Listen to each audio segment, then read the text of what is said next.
Yo, ako si Nick Nok, ako si Sinok. Si Kikit ay walang maisip, kahit ang Kikit ay pipit. Ayaw. Here we go. Rap ka na rap. Akala mo, boses mo'y bagay sa mic. Para ka pamatay po niya, hindi makaisip ng mga bagay. Hindi raw makaisip ng bagay, pero si Popoy ay langong-lango sa tagay. Pero ngayon si Kiko, kilala mo ba ako? Wala akong kotse, si Bombay mukhang Arabo. Pero dandun siya, sabi ni Kit meron daw siyang effort. Pero si Bombay pumunta dun sa airport. Naghatid siya ng mga bagahe na ang dala ay papuntang Dumaguete. Hindi mo alam. Pero ito ay freestyle ni Sinulan.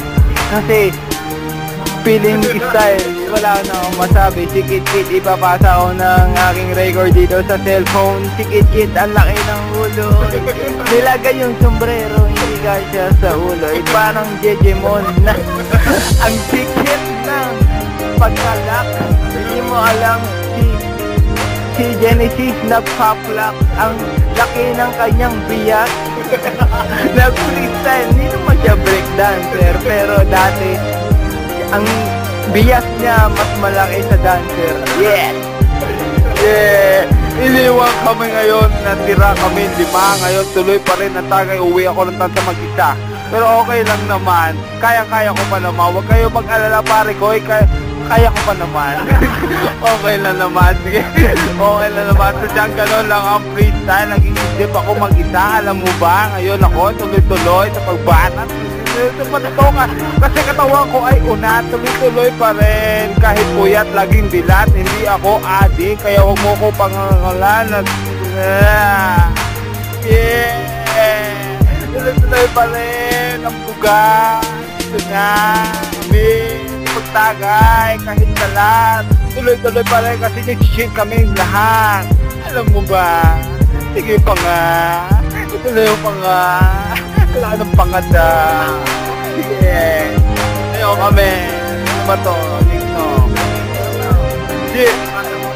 So, ipapasa ko na kay Genesis ang mic. Ngayon, ikaw Genesis ngayon ay bumiyak. Kala ko ba kay Nick Nok? Teka muna pare, kala ba kay Nick Nok ipapasa? Pero si Nick Nok ay sinisingot-singot, sumisinok-ligo. Huwag kayo magtawanan pare, freestyle ko na kaya pare. Kamar may skills to. Bawa naman tayo.